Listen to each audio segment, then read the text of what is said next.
Most Salesforce data loss isn't from hackers. It's from your own users.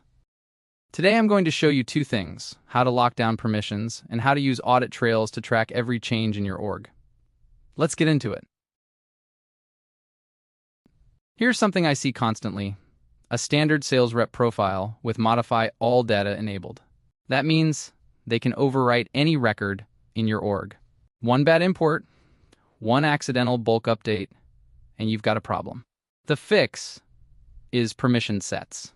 Instead of baking broad access into a profile, you scope it down to exactly what that role needs, nothing more.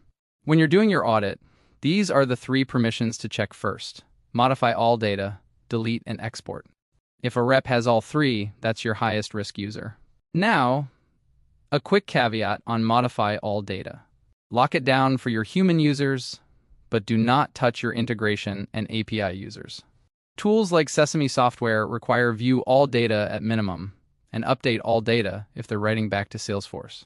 Revoke those, and you'll break your integrations. Go to Setup and search for View Setup Audit Trail. This is your org's black box. Profile changes, permission edits, flow modifications, password resets, it's all here, with a timestamp and a username on every row. Now let's enable field history tracking. Go to Setup, Object Manager, Opportunity, Fields, and Relationships, then set history tracking. Check any fields you want monitored, whatever matters most to your org, and save. Those changes will now be logged and visible directly on the opportunity record. Lock down who can touch your data. Track every change that happens to it. That's the foundation.